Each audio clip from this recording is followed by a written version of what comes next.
You're tuned to the Fringe. Stay with us. The night is just getting strange. Coming to you from far away from the high desert, this is Ghost to... No, just kidding. This is Deceptive Reality with Nick and Bert. How you doing, Bert? What's been a week. going on, man? Oh, not much. I did forget to mention treasure. Yeah. Because the word treasure seems to get us a lot of views on our shorts. So I just like to mention, yeah, there's plenty of treasures to be found in this episode. Wait till the end to see the biggest one. That's right. At the end is the biggest one ever. Trust me. It's like if you're a leprechaun, you're into this kind of thing right now. That's all I got to say. Oh, yeah. Woo. Hey, you ever see those leprechaun movies? Yes. I saw the first one. Oh, okay. You didn't see the one?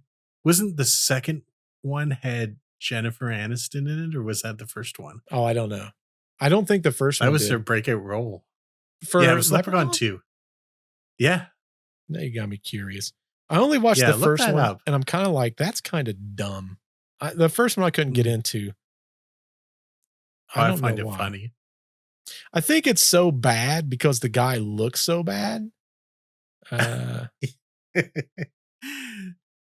Jennifer Aniston was in 1993. Oh, I didn't realize it was that recent. And I say recent like it's recent. It's not. I mean, maybe it was, Nick. We don't know. Yeah. I think it was the first one.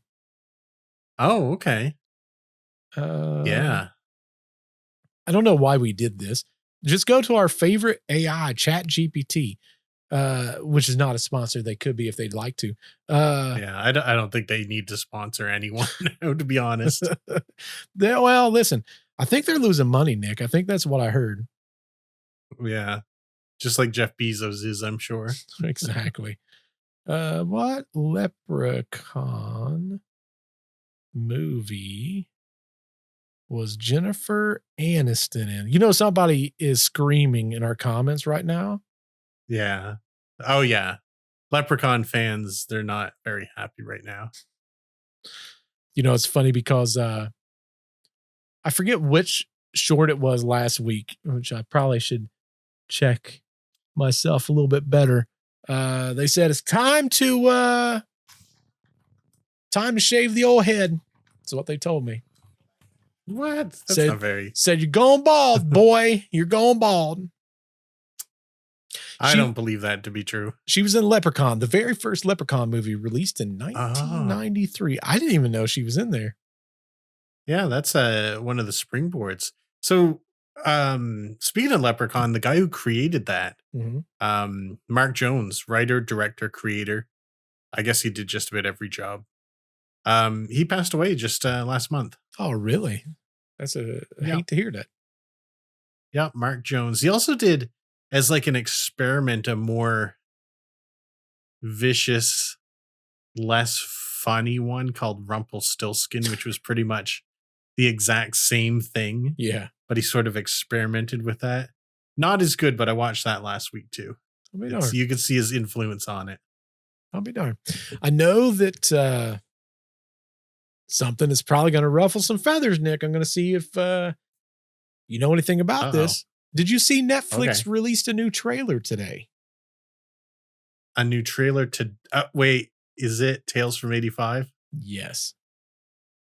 I did see that. I got a big question about it if you can answer. I can only try to. One of the things it says is it says it looks like there's something still alive from the Upside Down. Does this take place after the show or in the middle of the show? My understanding is it takes place a year before the final season. Okay. That would make sense because I did see some characters in there that you might not see if it was after the show. Right. The thing I can't figure out, maybe this is me, why did they go animation on this? If I had to guess, I would say it's because all those kids are grown-ups now. Sure. And it was getting to the edge of being weird for them to play kids anymore. Right. Like 11 went from that tiny little girl to like, I think she's married to John Bon Jovi's son, and Something they have like a that. kid, and Mhm. all this stuff, and that's probably why. Plus, it's got to be cheaper. Well, here's the thing that I don't understand. They say that Mhm. that episode, whatever this new series is, it takes place a year before the final Right. season. But if you watch the final season and the season Mhm. before that, they were like late teenagers. And in the new animated series, they look like they're like 10 again. Oh yeah, I think it's that. For anyone who didn't see the trailer, it looks a lot like a Pixar film. You know what it reminded me So- of? What? Telltale. Remember the stories? Yeah. See, this is funny you said that because I remember you were a big fan of those. Yes, I did all of them.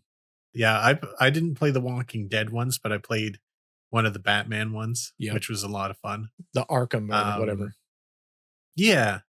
When I first started watching the trailer, I didn't see it on Netflix. I saw it somewhere else, and I was like, "Oh, they're making a Telltale game." Right. But then I remember that company went under. It did. And I was so devastated when it went under. I'm like, you got to be kidding me. My Mm. favorite series is I know. gone. And I did Yeah. every single one of those Walking Deads. And it made me so happy. I got such an affection for the entire storyline and the people that followed me. Mhm. And for anyone that doesn't know, I think it ran 6 seasons, I think, on the game. Mhm. I think it was 6 seasons. But it was a completely different cast of characters. Right. Whoever you had at the end of season 1 in your game, you started in Mhm. season 2 with.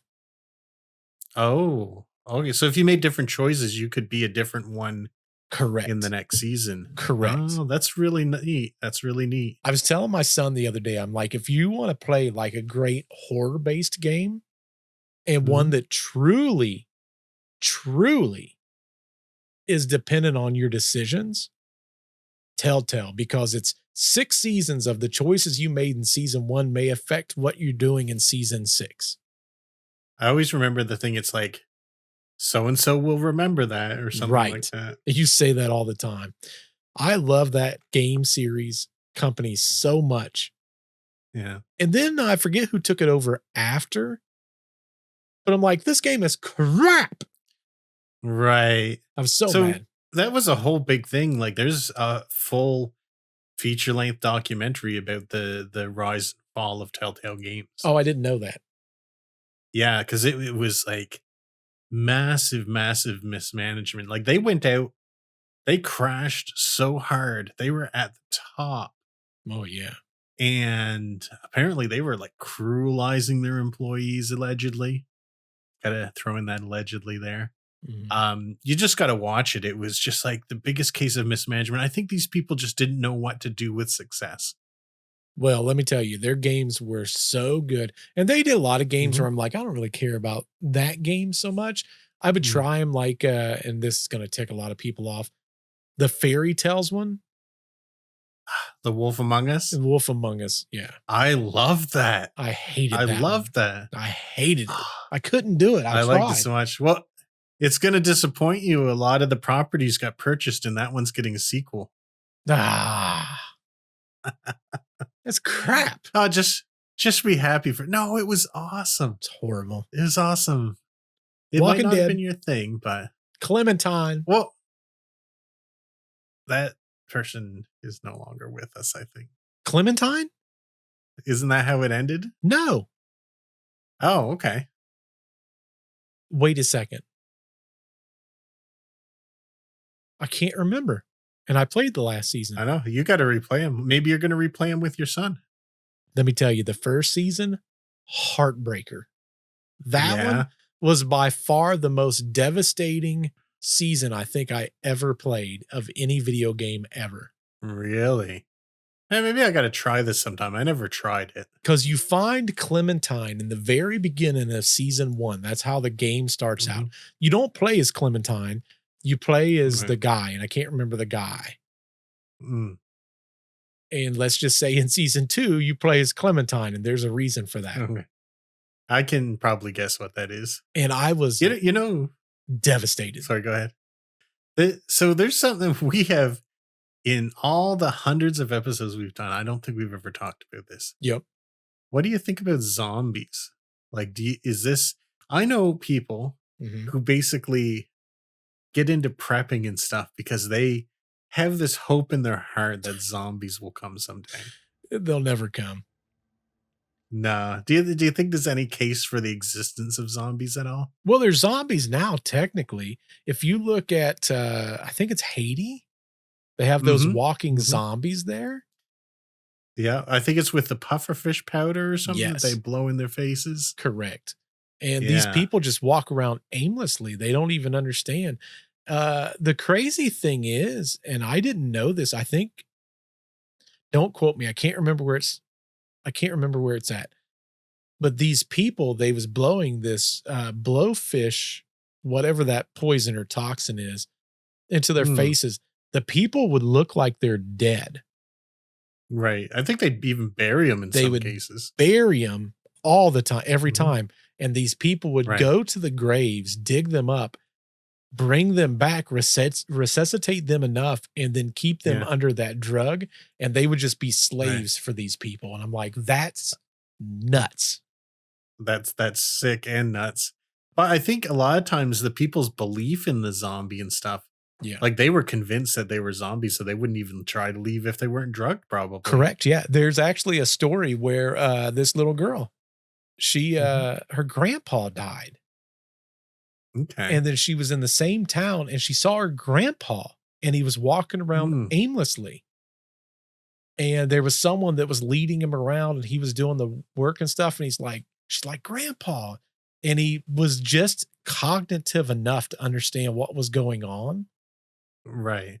And they ended up getting him back, getting him in hospital care, and kind of find out he had not died. They had buried the guy and they did this entire thing to that guy. He had been working for years. It was like 2 years. Man, his face must have been red when he realized he wasn't a zombie. It's the craziest thing ever. And in their mind, it's like, this is what it's like to, because in that culture, whatever country this was, that was normal. They thought like this was a legit thing. Yeah. Well, I mean, if you can convince yourself that you were an undead servant and you have no choice, that's pretty strong belief. Not me, Nick. I'd be like, I'm either dead or I'm alive. There ain't no in between. I'd be like, I can't be killed. And I run around doing mischief. Meanwhile, I'm still very easily killed. Speaking of dead, Nick, I got an interesting story for you. Oh, I like interesting stories. You know, you started out our podcast on kind of like what I call a theatrical note. I'm going to follow your lead a little bit. I'm going to build a little bit of a story. Oh, let's do this. We've done this a lot. We do. And I like it. It's like our favorite thing, Nick. Yeah, that's why we started this. It was a quiet night in southern Colorado. The kind of night where nothing's supposed to happen, Nick. Nothing. Just. Well, I can't believe it will then. Well, and you're about to get surprised, Nick. I can't wait to be shocked. All of a sudden, you hear a phone ring.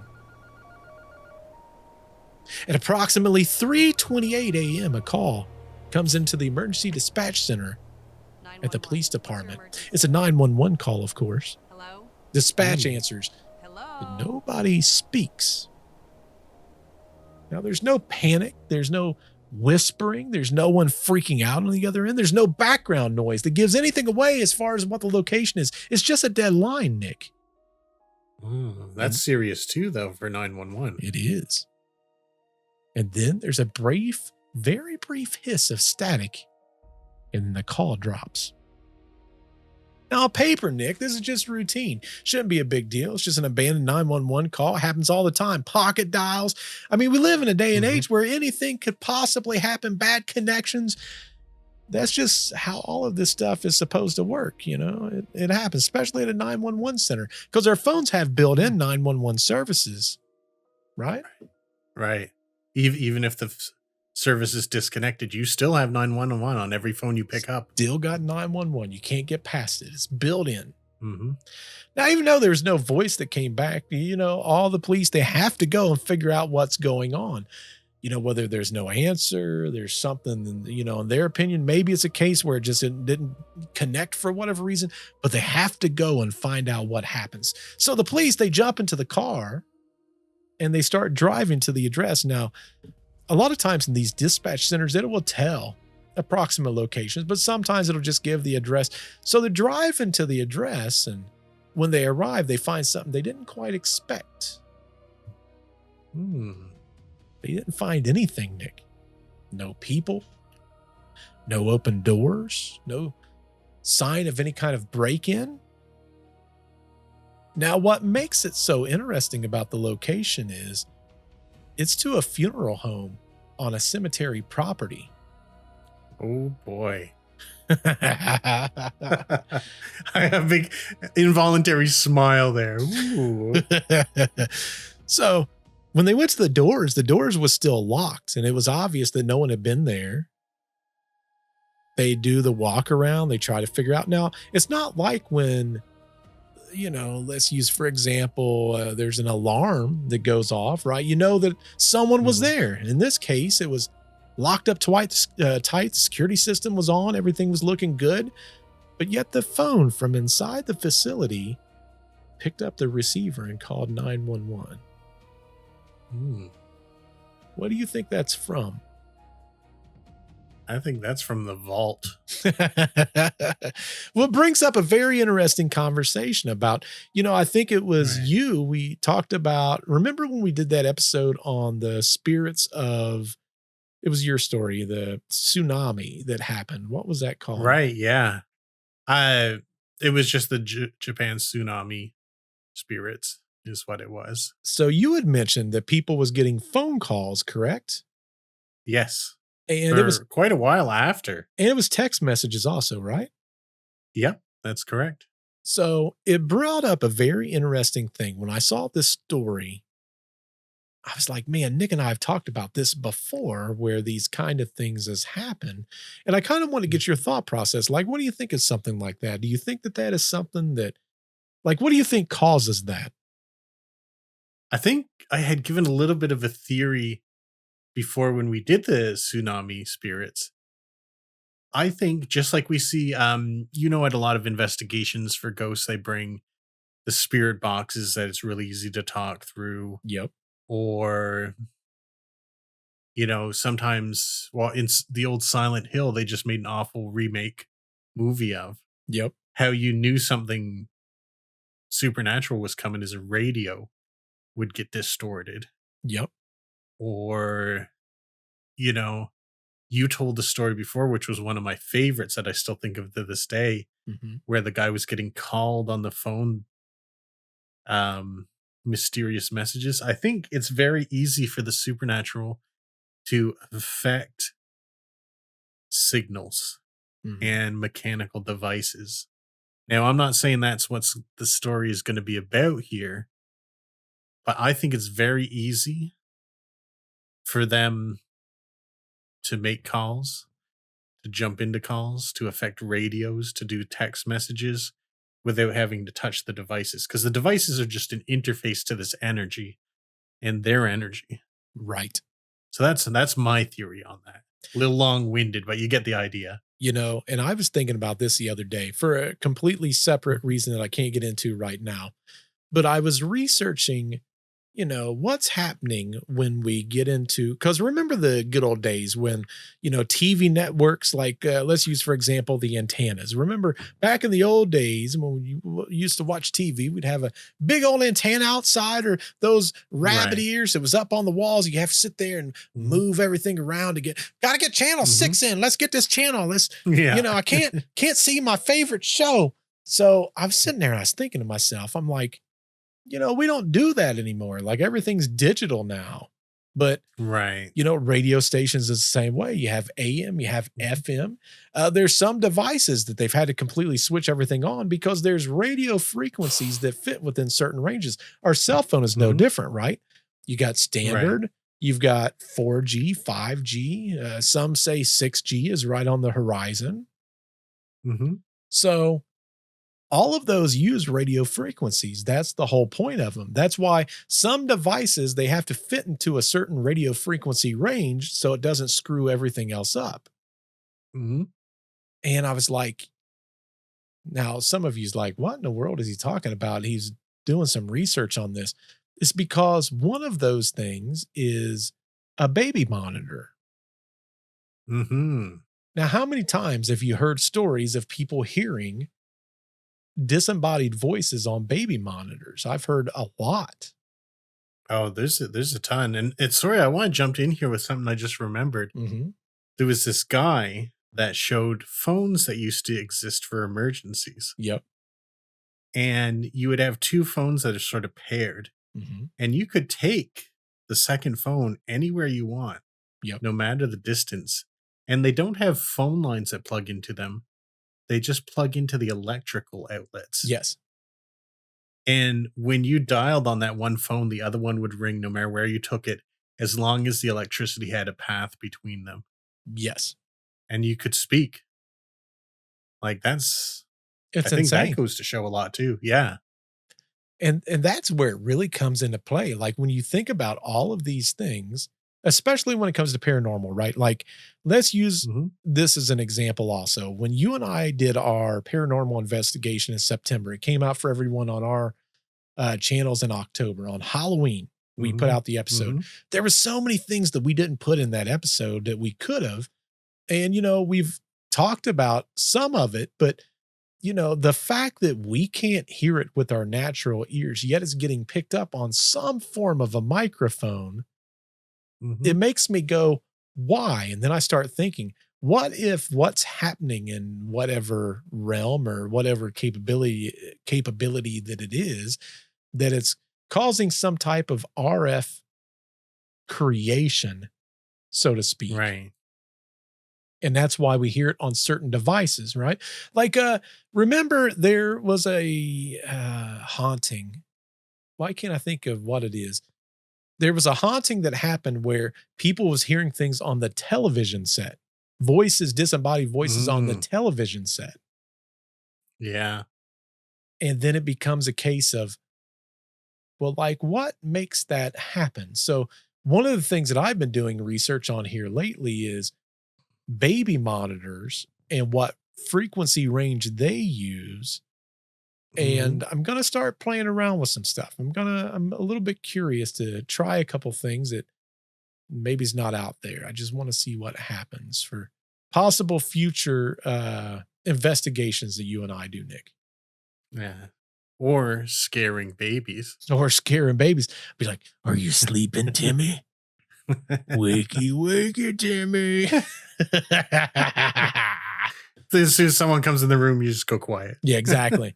Timmy be like, I heard it on the thing again. There ain't nothing happening, Timmy. Go back to sleep. Is she gone, Timmy? Is she gone? I'm a ghost. I'm a ghost. Someone named Timmy's like, this is a little bit freaky. Stop with the voice. But I found it really interesting. This is a case of a 911 call. They have the call on file. This is not just some random things. This is a logged call that was classified. They didn't want to put it out, but it was responded to. But the public, half of them's like, clearly this is fake. This is just some type of a damaged landline. Maybe it was a misrouted VoIP signal. For anyone that doesn't know, that's voice over IP signal. They similar to what you're talking about. Maybe it was like some old wiring that was triggering a false call. Like a data glitch. There was no voice on it. Yeah, there was just nothing. It could have been something like that. And they talked about the static at the end before the call was disconnected. So they're like, clearly that's what it is. But then there's a subset of people that's like, how do you know this isn't paranormal? Right. Which is my favorite way to go, right? Like if I have a choice, it's like, oh yeah, mine too. If we can't explain it's a freaking funeral home. Yeah, so of all places, a funeral that's going to. Right. Somebody's calling going, I'm not supposed to be. Oh yeah, no, I'm dead. Never mind. Never mind. No, I'm dead as hell. I'll go back to bed. But you hear in the background of the call, it wasn't static. It was a drawer going back in. Oh man. But I looked at that and I'm like, man, like, how crazy of a story. And then I remember the episode that you and I did, and I'd heard these stories before. I actually did a little bit of research also before we jumped on here. And I kind of wanted to dig into it. There was actually a story. It was from the late 1970s. And remember, phones back then, they had an answering machine, similar to, remember our story that we told with the answering machine and the guy? What was the name of that story we did? We're not talking about the same one where it was like aliens calling him and stuff. That's basically what I was talking about. Yeah. Yeah, Like, that's the one story that stuck with me the longest of anything. yeah. And whenever I like do some scary writing, I always come back to that too. I'm like, I gotta fit that in there. I can't remember what the name of that was, but the interesting thing was that back then, answer machines, they was attached to every single phone. It became like a requirement. But in the late 70s, long before caller ID or like digital voices or cell phones or any of that stuff, a suburban family, they had these answer machines that was right next to the phone. If the phone rang, you didn't pick up. After you could preset it's like 4 rings or something. After that went through, the answer machine would pick up. Well, in one case, one morning, the family checked the machine and found a message that was there from the night before. Okay. So they didn't even hear the phone ring. The phone for them hadn't even ring. But again, when they walked by the machine, on the machine, there would be a little number, and the number corresponded to how many messages you had. There was a 1 that was blinking on that machine. So they click it on the tape, it hissed to life, and a voice came through. Now the voice, it was unmistakable. It was a voice of their deceased aunt. Oh, interesting. Now, she spoke softly, addressing family members by name, and then making specific references that only she would have had an understanding of. Okay.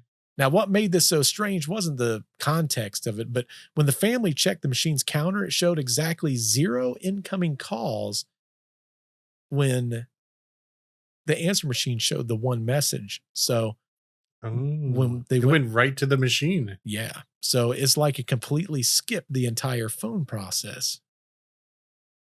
How creepy is that? Interesting. That's very creepy. It's like next level for me, because it's like, not only did whatever this do not have to make the phone call, but somehow the machine recognized the fact that this is supposed to be an incoming call. It seems like they can affect energy in a lot of different ways if they're aware enough.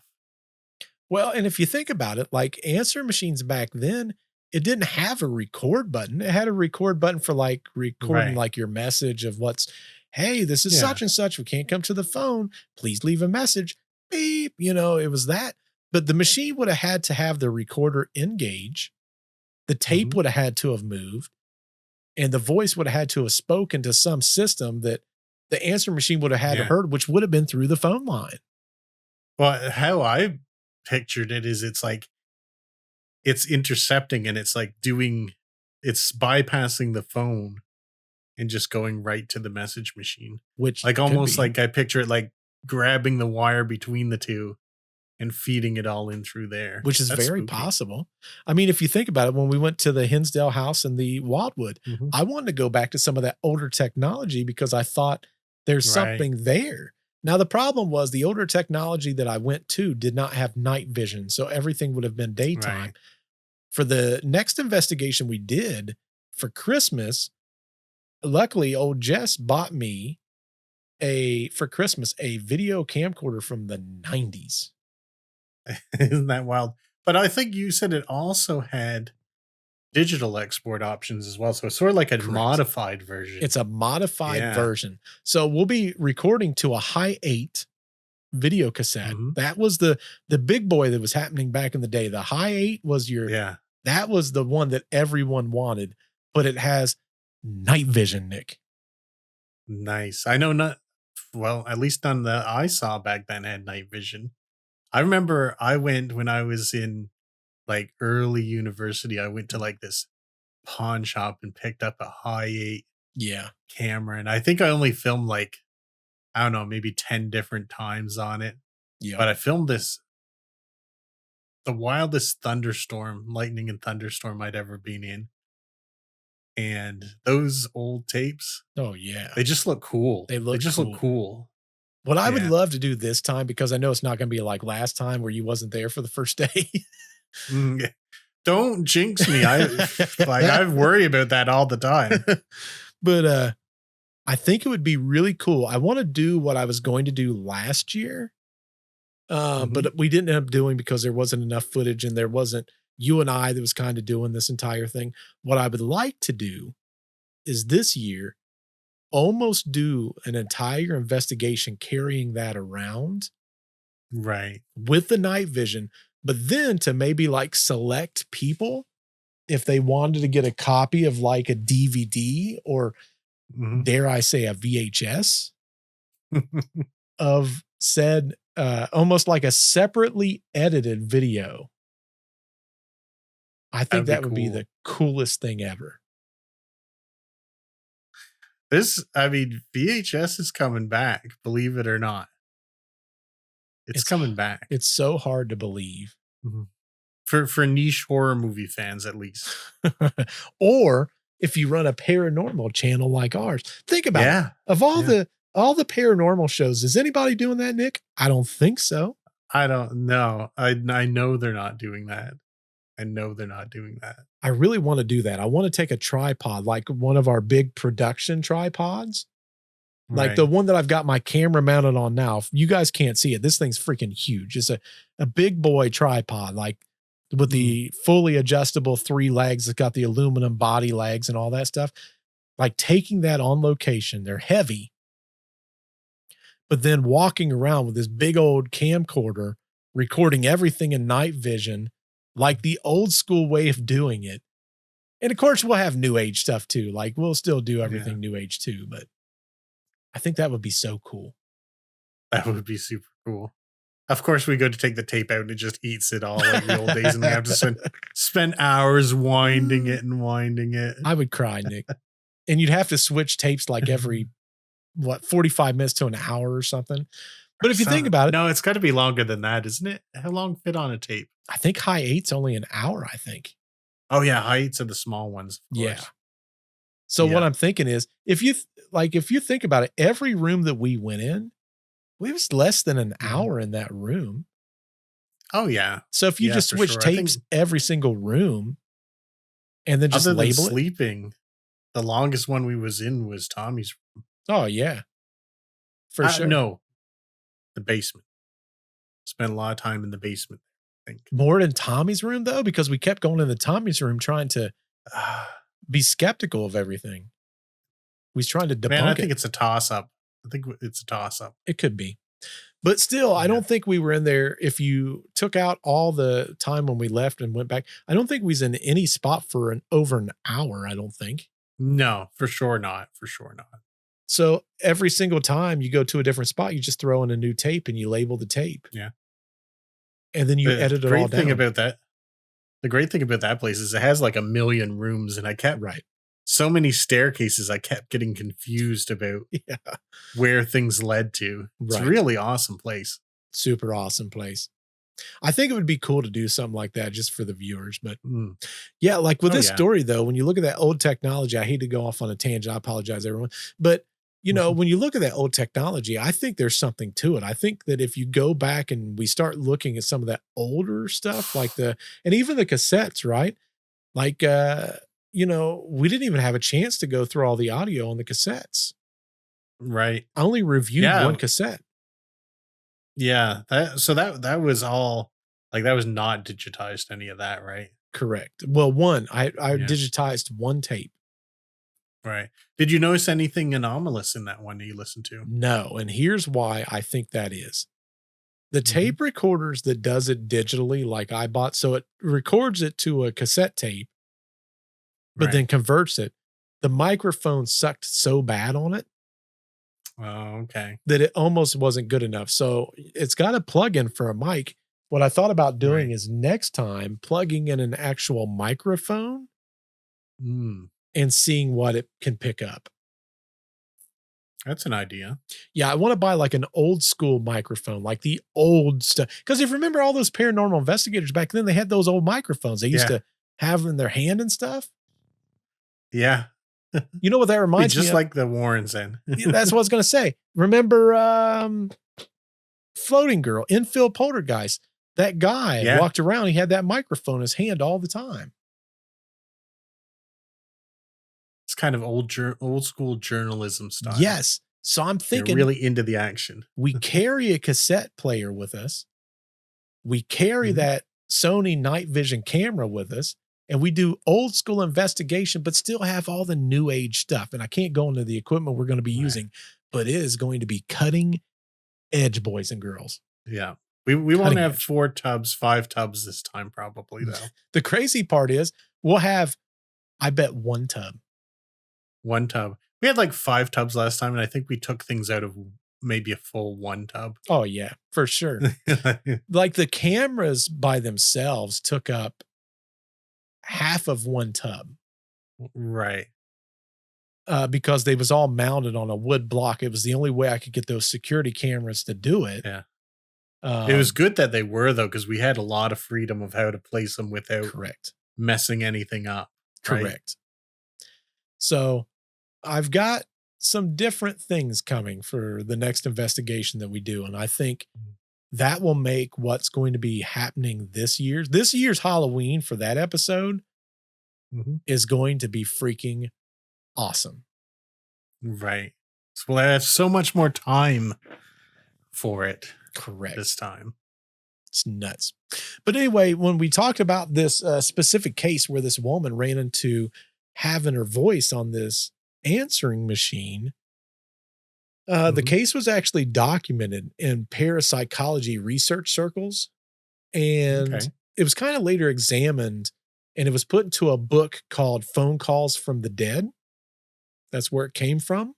And it was just a collection of dozens of similar accounts where it was all based on a recording machine. So I was like, that's kind of an interesting way when you look at everything, we had the case of the funeral home and the cemetery. That was just an answering machine, but I got another one. Okay. Same lines kind of thing? Yes. Okay. Now this one, a woman recalled the exact moment her husband died in the hospital. And this is something that was planned. They kind of not planned as in they knew when he's going to die, but they knew his time was coming. He had had a long illness, and basically he was hanging on. And he passed away at 2:33 in the morning. And he was surrounded by his entire family. Now, 10 minutes after he died, so 2:43, her phone rang.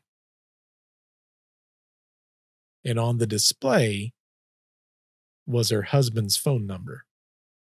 The moment she answered, she heard a single breath, and then the phone hung up. Wow. Now, when she checked the phone logs, it showed an incoming call from exactly the time of his death, the number matching, or 10 minutes after his death, the number matched the old phone line that he'd used before they switched to the new phones. So it wasn't even his most recent phone, but a landline phone that they had before. I wonder why that is, or does this get into that? That's where it gets interesting, Nick. Oh, okay. When technicians checked with the phone company the next day, the phone company found no record of an incoming call that came in at that time from that number. Really? Yes. But they had proof of that. On the phone. Right. Now, the local exchange showed activity matching the timestamp, but there was no physical source of where it came from. Oh, so they could see that. They could see that something happened, but not the way that they described. So the phone company's like, yeah, there's something that happened here. And clearly your phone is showing this, but that doesn't make sense. Like that shouldn't have happened. Right. Like there's no record of that. So again, this is kind of one of those cases where it's like, okay, well, but what I found so interesting is the fact that it came not from his most recent phone, but from a landline phone that they don't even have anymore. Right. That's interesting. Why do you think that would be?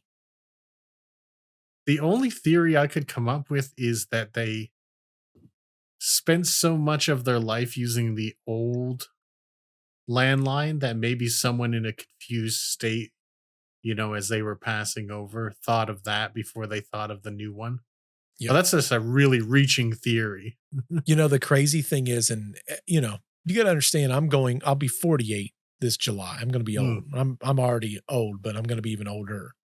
You're almost only 2 years. You'll only be 2 years from when you've turned 48 from being an antique. That's right. Antiques are valuable, dude. I've been telling people I'm valuable and they don't even believe me, Nick. Well, they'll have no choice in 2 point something years. They don't even know. My birthday's in July, so it's right around the corner. Y'all can give me a really good gift by subscribing and ring-a-linging that ding-a-linging, okay? But heck, yeah. It's amazing because I moved out of my parents' house at 18, and to this day, that phone number, 740-874-3461. They've not had that phone number in decades. I can say my first phone number. Yep. Like that. I'm not going to on here just Nick, because I don't want to cause her. Not for me, but for the people who have it now. We don't even know who they are, just Nick. in case. Well, I'm just gonna say it's 3212. Yeah. Just like I'll never forget it. Actually, here's. Yep. No, go ahead. I was just gonna say, here's another one. Do you remember your ICQ number? You remember ICQ? I bet I could if you gave me enough time. I can do it right off the top of my head. 5804-6565. I bet if you gave me enough time, because I can remember parts of it, Yeah. but not the whole thing. Man, that thing was. It's imprinted. It's funny how all this evolved. Yeah, it's imprinted. But that's like the my crazy first thing. phone number. I've not had. Like we've not had that. 3/4 of my life, I've not had that. But think about it. If it's imprinted that deep into your psychology, right, and then you died, and that'd let's probably say be the first thing I thought of. That's what I'm saying when it comes to like phone numbers or stuff. So is that what could possibly cause that to occur? That's sort of my theory. Like, think right now. Okay, maybe it's different for you, but I can't tell you a single other phone number that is current, except one. 310-3030 Greco. That's the thing. For pizza. Like, yeah. But that's the thing, right? It's like, of like my loved ones, I can maybe stumble through one phone number, maybe two. But that's it. I can't. They're all stored. You know how crazy? Oh, just for nostalgia, there's one more I got to do. Yep. And anyone who knows what this is, they're definitely from Nova Scotia, somewhere in Nova Scotia. Yeah. Casino Taxi, we've got your number, 429-6666 or 425-6666. Everyone in Nova Scotia knows that number. See? Casino Taxi. And they're not a sponsor, but they could be if they want to. I don't think they could be if they wanted to anymore. That's got to be done. There's no way that still exists. Maybe maybe they've got a new company, Nick, and they need to. Maybe. Here we can do jingles. you can listen, Casino Taxi, if you're still a thing, because you've been so big a part of Nova Scotia, you can clip that and use that if you want to. There you go. You can't lose. That's right. But that's a crazy thing. It makes me wonder if there's a case where, and I've heard this said before, that when you first die, you're still trying to figure out like what's legit, like what you can do, what you can't do. What if all they start with is like their early memories?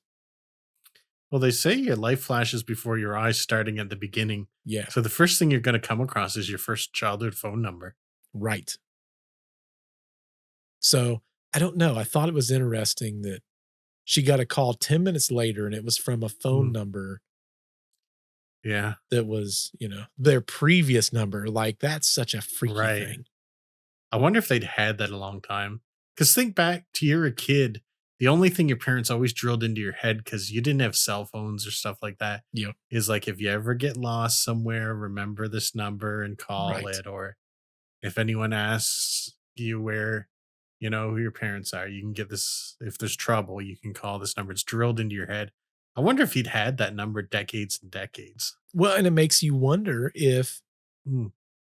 like with the first one, when it comes to like the funeral home, Mm-hmm. what other number is ingrained in your head besides like that kind of number, like an emergency number, right? Like 911 or Mm, whatever it is in Canada. Like, I don't know what your right. emergency Oh, service number we is. also have that What 911. what is it that they don't have? Not is it the UK? I think they've got their own whatever version it They, is.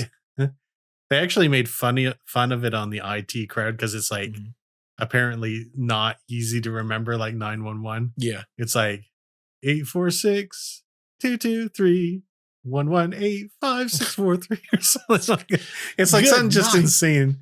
I'm sure they've changed it, or that was just a joke. I don't know, but it's not 911. That's just our two countries, I'm And pretty sure. that's the thing, right? Like, it's super easy to remember. Like, what if you like die and you're like, what am I doing in this spot? Yeah.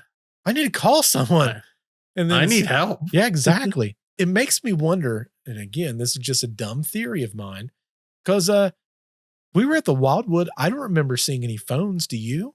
Like wall phones? No, What would happen? no, I don't. What would happen if you hooked up a retro phone line and just saw what would happen? That would be kind of cool. If there's even outline jacks there. You don't need it. Create the Mm. infrastructure going backwards, but have it as a recorder. You still plug it into power. Yeah. You just got to do the regulations. I don't know. Well, I guess a really good thing would be if you could get your hands on one of those power outlet phones. Yeah, I that think would they're be kind of cool. rare, but That would be that pretty would probably cool. show something. I don't know. I'm like, these kind of things, they get stuck in my head. Like, what if? Because that's technology nobody really uses hardly anymore. Right. Well, that outlet phone was almost not used at all, even when it was brand new. Do you remember those toys when you were a kid where the phones were connected to a long wire and you could dial it and it would ring the other phone? I never had one of those, but I've seen them before. Yeah. What if you just created the same thing with two phones, but then allotted power between the two? Like, my brain tells me that it should work. Yeah. So this is the stuff that keeps people up at night thinking about this kind of stuff. People like me, weirdos. Yeah.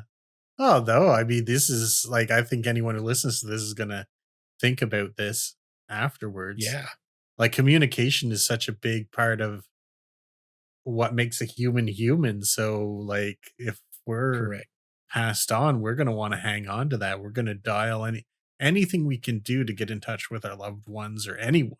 And I think really where it would come into play is like residual hauntings significantly, because they wouldn't know what a phone from this time period is, or a cordless phone, or a Right. cell phone, or like none of that would make sense. Like an older phone that's connected to a phone line. Right. I don't know. It got me thinking the other day. I'm like, I kind of want to try that too. It goes back to this thing, and I've joked about this before. Like, everyone, including us, goes to these investigations with these wild gadgets that have blinking lights and whirling things on it. Yep. And we're like telling these people from the 1400s or 1800s, hey, can you interact with this blah, blah, blah? If I was there, I'd be like, I am not touching that. That looks like witchcraft. That probably will destroy my immortal soul. So here's something. I'm not going to go too deep into this because somebody told me this, and I don't want it to be viewed in a bad way. Somebody Mhm. went to an investigation weekend at a location, Right. and they were talking to me, and they were so excited because there was this device that someone built out of a retro toy. Mm-hmm. And the moment they told me it's a retro device or a retro toy that it was built in, I go, because it's almost always a gimmick when I hear something like that, right? Right. Like it's a Boo Bear. People love Boo Bears. I understand the logic behind them, but it's a gimmick.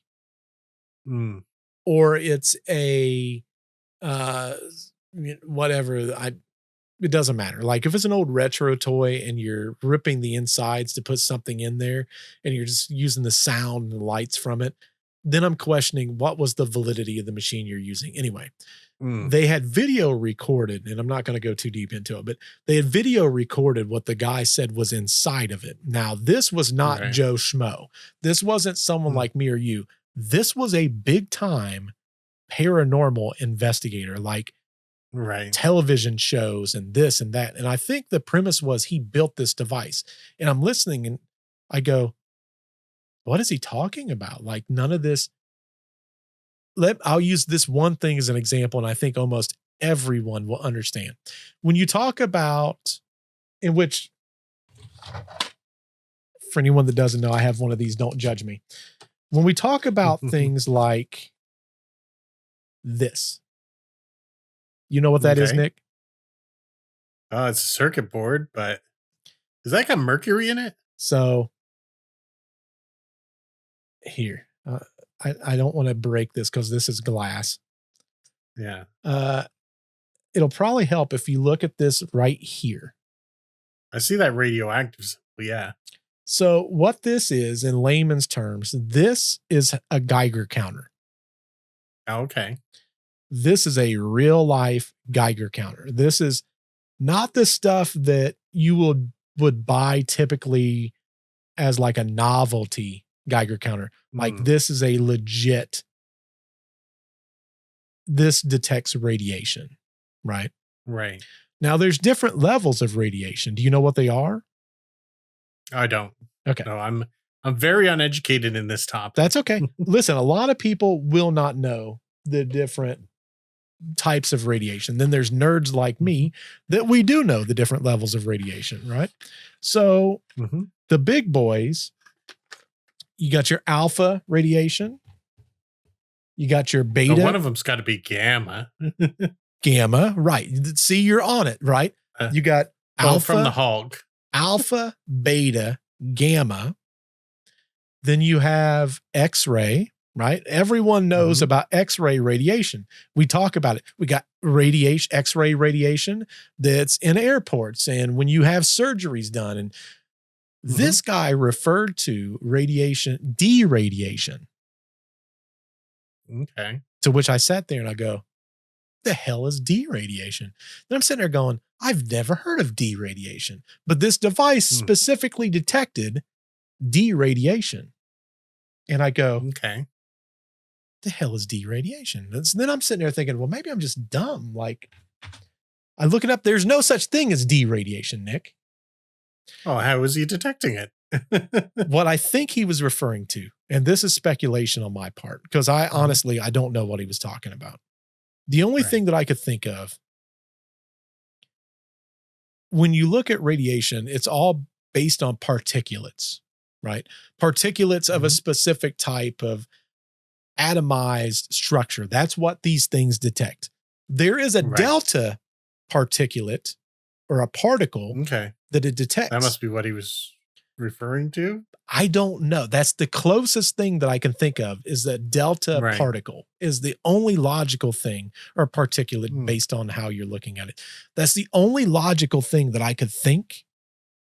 But he was referring to it as my device specifically picks up deradiation.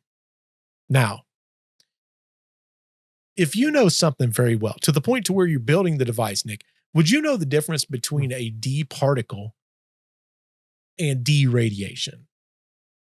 Well, I would think if you're at that stage, you would have researched it quite well. I would hope so. Here's the other thing. Familiar with it. Here's the other thing. You can see the size of this board. It's not small. Right. This device by itself is, I mean, it's my cell phone, right? This is my cell phone. If I put it next to my actual cell phone, you can see it's pretty big. Like it's got some girth to it. It's big. His also wasn't beeping, and every single one of these, if you see, there's a piezo speaker right here. Right. That's that world renowned, tip, tip, tip. Like that's that radiation noise. You know what I mean? Yeah, everyone's familiar with that if they've ever seen a movie. I have to explain what the toy is. No, I can't. I can't say it. Let's just say the toy by itself was probably about this big. Furby. And about this wide. No, wasn't a Furby.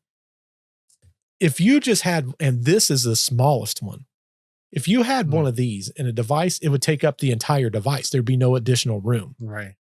Right. Now, another thing that they referred to was they talked about how their device picked up human,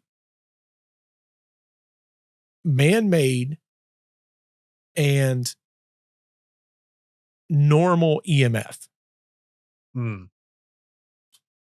Wait, human, man-made, and normal EMF. Yeah.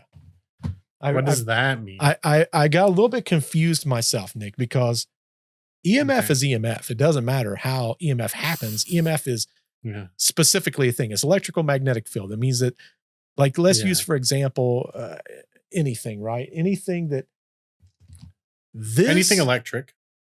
This will give off a certain micro Tesla of electrical magnetic field. It just will. You put an EMF detector right on top of it, it's going to create probably, like this by itself, nothing coming through is probably going to detect it probably 1 micro Tesla, somewhere in that ballpark, if you set it right on top of it. These lights, that's a lot of power. It's creating an electrical magnetic field. It's going to cause it. Yeah. The device he built, and I kid you not, separates man-made EMF from natural EMF. And then it combines the two. And I'm like, there's no such thing. Like EMF is EMF. Yeah. Now, like, let's use as an example, right? And I think I explained this to the person. I'm like, this guy has no clue what he's talking about.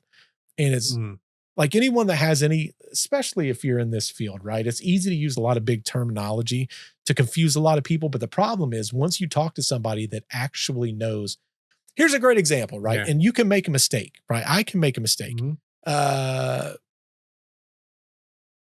Hyatt Riot pointed out the other day, he goes, hey, I was listening to one of your episodes and you had said the X-Files, but then you brought up Robert Stack. I misspoke.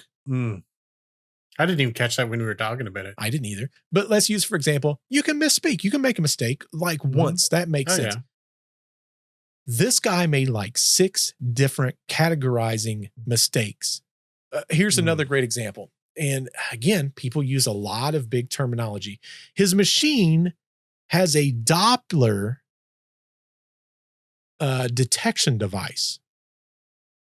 Okay. Now, there's no screen on it. There's no SD logging on it. It's, so for anyone that doesn't know, SD logging is like there's a memory card inside of it that's logging what's happening in that moment. So you can go back and review whatever it is. For anyone that doesn't know, here, I'm going to. What's the purpose of a sensor that's not logged? I mean, there could be reasons for it, right? Like let's use, for example, if you use a gas sensor and it beeps, it will create a notification of, hey, something's going on. So that's a sensor in essence that creates a sound to kind of warn you, right? Didn't his toy not create sound? It does. It did create sound. Oh, it does. Yeah. Okay. Just not for the radiation part. Correct. Okay. Which all those devices, just making sure I'm following. All those sensors have a piezo built into them by default. Not only that, but the glass tube, and here's the thing. If anyone says, I've got a radiation device and it does not have that glass tube, you're lying to yourself. You have to have that glass tube because this is what measures the particulates. That's what's in that? Is it like radon or something like that? There's a chemical that somehow it picks up the particulations that's within it. I don't know the ins and outs of it on that level. But I know without this, you didn't create it like he's saying he created his. So I think it's forgivable if you don't know exactly what's in that tube. But here's the thing, right? Like I understand how radiation works and I understand what the device does and how it works. But if I'm detecting radiation, I still have to have all these components that's here. Right. At a minimum, you have to have the tube. You just have to. But he was talking about the Doppler system that he's got. And he broke it all down. It's this high-tech Doppler. This is it. This is what it is. This is literally. Oh, wait a minute. You're about to say. I know what that is. What is it, Nick? Yeah. What is it? That's a light sensor. Is all that is. Kind of. So this is it is. It's a motion sensor that's hooked to a lot of these are going to be infrared. So there's going to be infrared that's shielded out and then it looks for a repeat or a bounce back. That's what this is. Right. These are called Dopplers. Typically these are going to run in like the 20,000 range, right? Like you got different levels of Doppler. Like this is going to be probably 25,000 megahertz is where this is going to fall in it. But that's literally all this is. Do you know where you're going to find these at, boys and girls? On the outside of things? Garage doors, motion detectors. That's what this is for. But so was this inside this toy? Yes. I know what you're about to say. And this is why this is so interesting. Okay. Go ahead then. What would you use this for, Nick? Not from a paranormal standpoint, but like we just talked about, right? Garage doors, motion detectors. If I was to walk in front of this, it's going to detect me, right? Right. If I took it looks a lot like a lux meter too. Is it the same sensor that's on a lux meter? Yes, and it's similar. Right? Like they're all similar, right? Like I've got another one right here. Yeah. Have you ever seen this before? Yep. Yeah, I have seen that. Basically the same premise. This is called a TOF sensor, time of field. These basically do the same thing, but differently. What this does is it puts out an ultrasonic sound that then comes back and then it measures. And if something breaks the field of that, it causes this to notify, hey, there's something. And you can tell how far it is based on the fact that when it puts a sound, the closer that you get to whatever it is, it's able to detect the bounce back of whatever that signal is. And that's how it knows how close. That's why they call it a time of field. So this is kind of the same thing. A lux meter is similar. The lux just looks at the amount of brightness. So you can deduce some bit of information from that. I've got a whole bunch of these. Here's another one. This is similar. This one's going to be simply for sound. It's looking for sound amplification, and then it can regulate things. But you can use it as that. But the device that I believe that he's actually referring to, based on what I'm listening to, is that very sensor that I just showed you, right?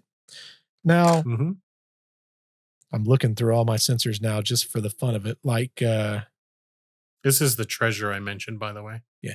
Digital. This one's a digital sensor also. Kind of the same premise as what we're talking about. So the point of this and the reason that most people buy those sensors or companies use the sensors that I just showed you is to detect if somebody's there. If you was to place that in a paranormal device, what are you using it for? Right. Especially interior to a device. Correct. One of two things is going to happen. Okay. Let me pull it back out to explain myself, because otherwise it might not make sense, right? The way this works, and it looks kind of like a golf ball, is it's got light emissions that then come back and then it detects if someone's there, is basically all it's doing. And that's why it's kind of hard to see, but on the inside, it's got a whole bunch of little shapes. It widens the field of the depth of the light. Let's say you take this away and you go, okay, I'm not going to use this one. And I go with a different Doppler because I can't really get into it. I've got Doppler, like high-end Doppler radars also. But if you put it inside of a device, and let's say you put like a light pipe, like you put a thing that brings the light into the machine. What's it detecting? That somebody's there. Just light. Right. But it's in essence, it's detecting that somebody's there, right? Based on the pulsate of what comes back. If that's the case, you just used a paranormal device that's detecting the person that put the device in there. Right. There's no other purpose for it.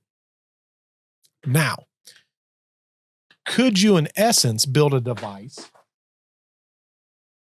where you could use that, and when you use it, it's like you put it in a room where no one's there, and maybe it beeps because there's a lot of paranormal devices where that's the case. You go into another room, it's got a motion detector, the motion detector goes off and you go, oh, someone's in this room. But here's the problem. If you've hooked it up to this device with all the lights and sounds, you're clearly using that device in front of you. You're always going to have a constant positive. Right. Or it's a constant positive that you can control at that point. Now, let me see here. Let me go to my other sensor box. Let's say, in which the way he explained it is that's not the case. Then we're getting into the more high-tech sensors, right? This is an actual radar sensor. This uses 45,000 hertz.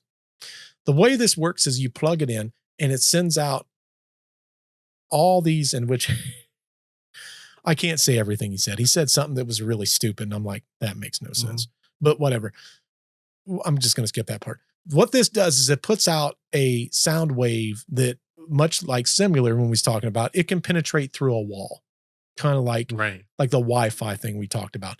So this can penetrate through the wall. I think it'll go like 18 to 22 feet. But it can detect a person. But again, if all I did was use this for detection, it would say, yes, somebody's there. Right? Okay. And then you got an even higher tech version of that, which is inside this little case right here. You kind of see it. It's a much bigger version of what I just showed you. And that's because it's doing a little bit more. It's kind of like a hallway monitor, or a hall sensor to a degree. I always want to say hallway monitor. I don't know why, but a hall sensor. And what it does is it can detect up to 3 people. But again, that's the one that we were looking at on the internet at that time. Yes. Yeah. The reason you would have it is to detect if someone's there or not.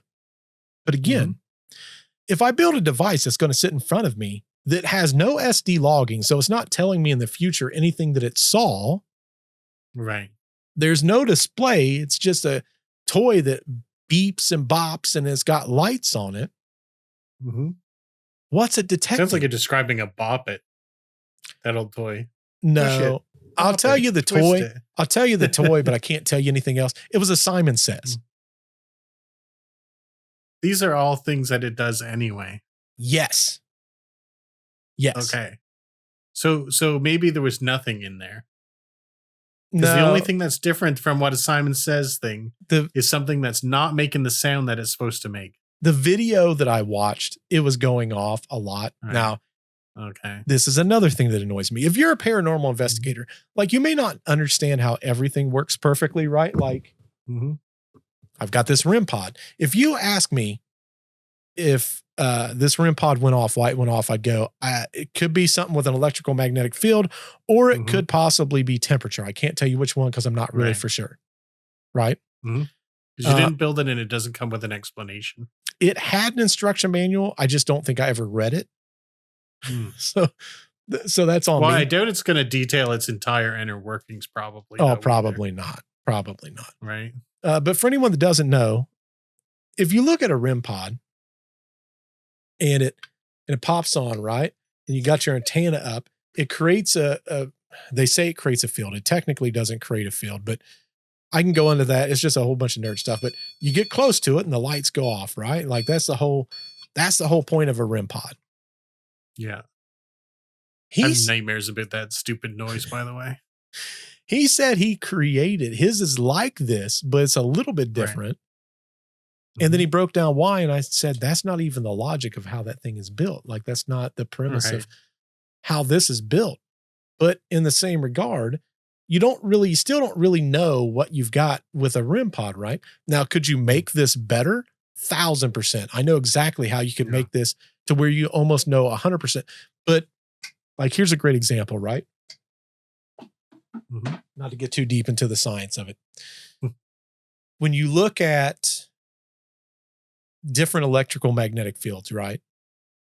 they all have different. They all Qualities. they all have levels of AC and DC. Right. Every electrical magnetic field has a version of AC and DC. If it's typically a natural, quote unquote, electrical magnetic field, so something like from the inner workings of the planet or even thunderstorms, stuff like that, that all comes across as a DC electrical magnetic field. Anything like if you deal with like inside wiring or electronics, it's all basically AC. But what about static electricity? Static electricity shows as a DC, but it can log as AC because it becomes instantaneous. It becomes an alternating current back and forth. So like static electricity is a prime example of why it can technically be AC or DC, depending on what variable it is of static electricity. The point I'm trying to make. You have someone creating a device that's in a gimmick to begin with, which is why I sighed as soon as I heard it. But second off, this is an expert in the field. Right. A literal quote unquote expert. They're at this thing speaking as an authority in paranormal. And then we question ourselves, why are we look like we're idiots? And it's like, this person thought there was a freaking D-radiation. It's not, there's no such thing as D-radiation. Alpha, beta, gamma, X-ray. I know I'm missing one. There's five typical radiations. It doesn't matter. But the fact that you're using, and then you're not even explaining electrical magnetic fields correctly. He didn't even explain what that does correctly in essence, because he said, my device does this. That's not technical. That used to be a musical instrument, by the way. That's where this entire philosophy came from. That's from the theremin, right? 100%.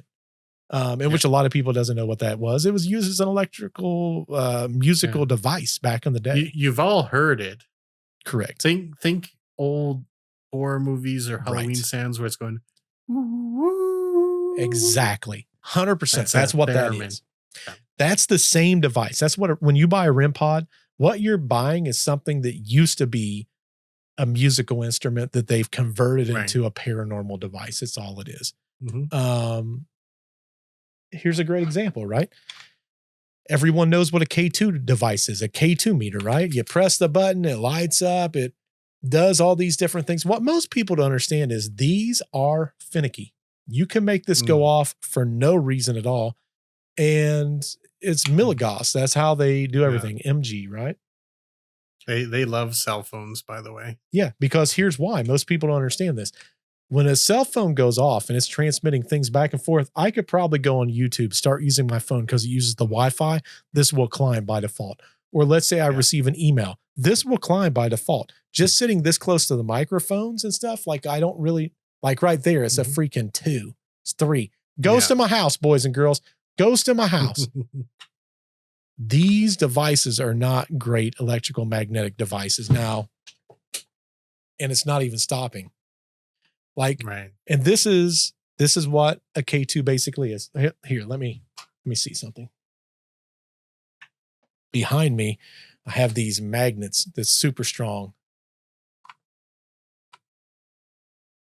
Like as strong as these magnets are, it's going off. It's not going all the way to the top, barely at all. Right. Oh, it did there for a second. Oh, it did there. I think that was more with you tapping it. This magnet can almost. So you're telling me it's not going to go to the top? This is what EMF is, folks. This creates an electrical magnetic field, or it creates a magnetic field. But if there's power that goes within there, it's EMF. This is how you want to detect the EMF. Throw it on there. If it doesn't detect, right there it goes. There it goes. Oh yeah. Wait a second. It's a sensor on the activity bottom? For sure. I think that sensor's on the bottom. Oh, that's interesting. I don't know where the sensor is. Let's put it this way. This, if I get it anywhere close, I can't go in the description. There's something that I did where I put that on a device that actually measures EMF, and I was going over 200 milligauss. Yeah. This is 20 plus and it still wouldn't go into the red. This does not detect anything paranormal, but this is like huge in the paranormal world. Like, could you get something paranormal from it? Yes. Like, we used cat balls our last investigation. Can this detect anything paranormal? No. But if it's going off the same time as something else, then I go, maybe there's something I think to mine does on its own. I think mine does. I got the best one. Nick did get the best one. Cat ball. This actually 100% detects spirits, and you can't disprove that. Nick has spoken, folks. And the thing that's inside there, in essence, is that thing right there. Yeah. That's basic. It's basically what detects a lot of that information. But anyway, I digress. The point I'm trying to make is, we want to try to advance this field of paranormal. The people that's doing it right now is not doing a good job of it. Mm-hmm. And it's somewhat, it's sad for me. It's sad that it's like they're not even trying. It's like they're not even trying. Well, I mean, a lot of people are just going out there for the experience and they don't for sure know or want to know this stuff. But where would we be if the original Ghostbusters hadn't brought science to ghosts? 100%. Because here's the thing, right? It's like, do I want to go someplace and have an experience? Sure. But how do you know what's real? Right. How do you know it's not your cell phone? I want to go someplace and have an experience, and I don't care so much if it's real or not. However, it's 10,000 times better if it is, and you can prove it. Correct. Like anyone can go to a ghost house and get scared. And by a ghost house, I mean like the fake amusement attractions that you go to. Right. But if you're going to someplace that's quote unquote haunted, and that's what you're using, and listen, as you wasn't a big fan of the bell. I got the bell. I love the bell. I thought the bell was so cool, and I still think it's a really cool device. It kind of grew on me. But it's like the REM pod. Just because it dings, I don't know why it dinged. Yeah. I just know that there was part of the experience, though, in my opinion. Oh, for sure. That more than the REM pod. Yeah. Because at least that's something that from any place, any time, you would know what that is. 100%. And I agree with that. It's got that old age feel. I just wish that eventually the paranormal will be on a more scientific plane that anybody can use the device, understand what it is, but then maybe provide a different avenue. And guys like that guy that I was talking about was so freaking depressing because this is an expert speaking at that event. Yeah. And I sit there and I think to myself, if I was there, could I bite my tongue long enough? And if not, that would make me the bad guy, because the moment he said something like this detects D-radiation, I sit there for a second. I go, the hell is D-radiation? I'd say, what is D-radiation? He goes, radiation. I'd go, alpha, beta, gamma, X-ray. Like, what's the D-radiation? Because if you build it and you understand the basics, you should know basic terminology. And can you screw up? Like, maybe I would say, what's D-radiation? He's like, I meant delta particle. I didn't mean radiation at all. And I go, okay, yeah, that makes sense. But the fact that he messed up like 3 other things that he was explaining in the same link, like you said, you used a Doppler system. The only Dopplers there are is all the sensors I showed you, and they're different megahertz, right? Like the 3-person ones, like I think it's 55,000 megahertz. Like that's what it puts out. Right. So it's either the first one I showed you, which is about 25,000, 12,500 to 25,000, depending on what version you buy, all the way up to the top of the tippity top. The best one you're going to get is the last one I showed you, which I think is 55,000. It detects 3 people on a 3-axis plane. Right. But if it's not SD logging, and if it doesn't have a display saying there's 3 people here, what else is it detecting? There's nothing else to detect. It's just going to beep. It's not doing anything. No. And all it's going to do is beep. It's going to beep to tell you someone's there. There's nothing else that it can do. I hope we don't meet this guy at a paranormal convention sometimes because I feel like we're going to get in a brawl. I hope we do. I hate to put it this way. I'll jump in. If for any reason, and listen, I'm just putting this out there. Eventually, I will be in that category of people. I have plans for 2026, 2027. Eventually, I'll be in those circles. And for the love of God, if you tell me some BS that I hear from a mile away and it makes me look bad, it makes me and what I do looks bad, I'm going to call you out on your BS and you better have it in line. And I'll hit you. I swear. And Nick's going to punch you. He wants to fight UFOs with a bow and arrow, for God's sakes. You don't want to mess with Nick. I ain't afraid of some old guy. No, this wasn't an old guy. No? No, he's probably our age. And he's been on television shows. He's been on television shows. He was on Ancient Aliens. I'll give you that much. Oh, he ain't that guy. No, he's not that guy. Fine. I don't want to fight that guy. I like that guy. Like this guy was on the television show, but not like a person on it'd be like me, right? Yeah. Like, remember when you're a kid and you're like, I was in the newspaper, guys. You was in like that little small itty bitty print in the very back.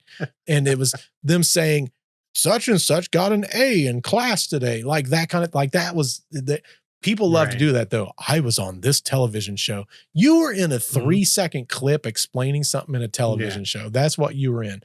You know, it's kind of, I'm going down a different path anyway, but if you freaking, I hate when people makes our field look dumb.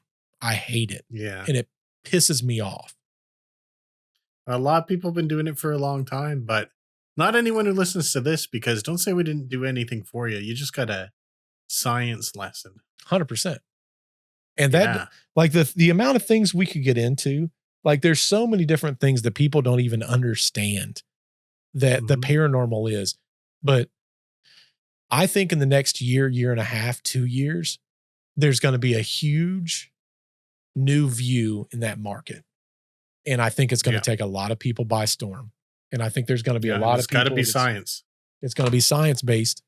I guarantee it will be. Because if it's not science, if it's not science, people aren't going to believe it, and it will just go back to the wayside like everything else always has. But it makes me, you know, how many times do we hear people that's scientific go, there's no such thing as paranormal?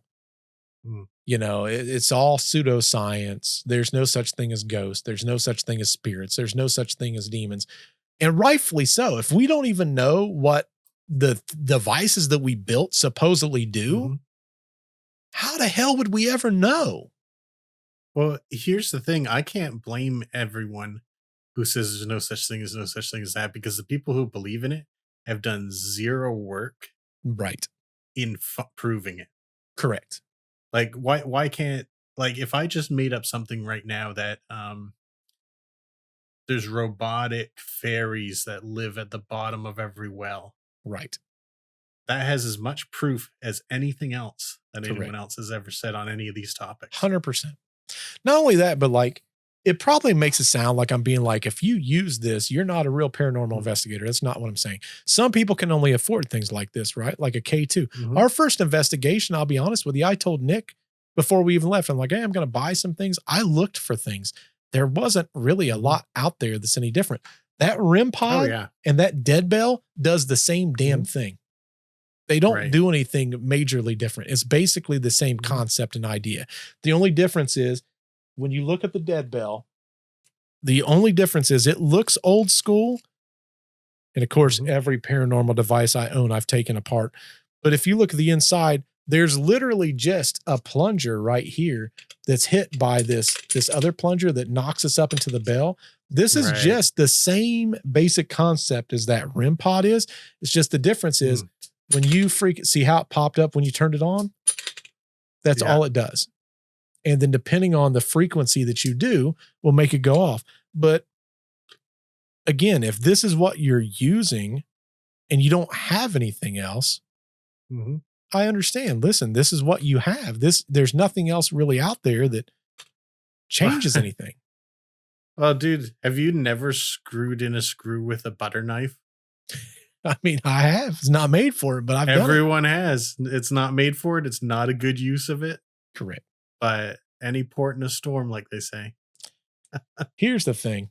I think anyone that's trying to do this field and they're using those devices that we just talked about, kudos for you. You're going out there and you're using what's available to do the thing. The problem is it's nothing more than the experience at that point. You can go back and tell everyone, I think I saw the ghost of Donnie. And Donnie was there because my devices went off. We did the same freaking thing. We believe the spirit of Tommy was in that room because there was a shadow that looked like the size of a boy and our devices was going off. Scientifically, we can't prove a damn thing. Right. And it just sounds good. Yeah. I mean, we got more vectors of quote unquote evidence than someone normally gets as if they just had a REM pod or whatever. But I guess the main point is if you're just in it for the experience, no matter what you use or nothing at all is fine. If you want to prove to someone else, you need to bring ways to create proof. Correct. I think it's cool. Record proof, I guess is a better way to say it. I think it's cool and I think it's amazing that people's going out and trying to have their own experiences. I just wish that the field was using devices that the average person could pick up and understand, right? Mm-hmm. Like me, I couldn't tell you what's going off in the REM pod, whether it's temperature or whether it's electrical magnetic field. It's not even electrical magnetic field. It's creating a dimensional plane. But the problem is that plane alternates and it changes. The other thing that a lot of people doesn't understand, and this goes back to even my theory on some paranormal, is a lot of times that can even be things like a change in atmosphere. Right. And is it a spirit that's changing the atmosphere? Most devices don't even detect atmosphere. We would never know. But a REM pod, you can put it in a room, change the ionization of the room, and it will go off by default. Right. It just and what's that prove? Nothing, really. Nothing. Unless whatever is trying to manifest has a small change in barometric pressure. But we don't have a device that detects that, so we would never know. Right.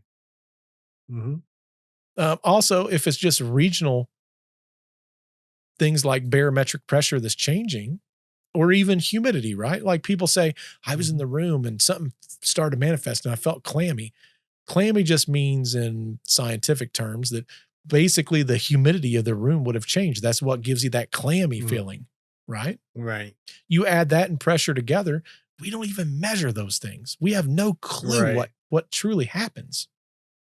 Yeah, it's all hearsay evidence at that point. Correct. But I think that'll change. You want to open up some stuff, Nick? It's your turn this week, I think. Yeah, I got something that, I don't know if this is going to be cool or not cool, but it's these containers that have capsules. A Stranger Things figure in it and slime. This sounds messy, Nick. You gonna be ready for this? So yeah, I know. I got a little cloth here just in case. Left, right, or middle? Middle, always. All right. I learned to always go middle. Let's see what's actually in this. Apparently you've never played Dungeons and Dragons then. Never go middle, I take it? No, you always go right, no matter what the option. Oh. As an internet meme. Always go right. Okay. Always go right. Sounds safe. I'm trying to figure out the orientation of this person or a thing. I guess it could be a thing. Uh-oh, Nick. Oh, this is not. Mine feels a little scary to me. I feel like we've had this one already. Uh-oh. Well, there can't be too many new ones for you. Wait, what one are you opening today? This is the new series that just came out. Oh. I took the little liner off of it. I don't think it is because I don't feel the pointy ears. So this says twist. There's going to be slime in there, Nick. Okay, well. I guess the creature is separated from the slime, so that's good. Oh, it is? So, yeah. So I have a little one of those demo dogs. Demo dogs, which is kind of cool. That's kind of cool. And a slime I can actually bring out. I don't need to really open this, to be honest. See, I thought they'd be floating in it. That's what I would have thought. Well, I can make it float in it. Nick's like, you just give me the opportunity. I was like, I'm not going to open the slime, make a mess, but I'm going to make a mess. He's getting his knife out. While he's getting this out, here's mine, folks. It is. Oh. And you think it's one you already got, huh? Nope. Oh, it is. It's not. Wait.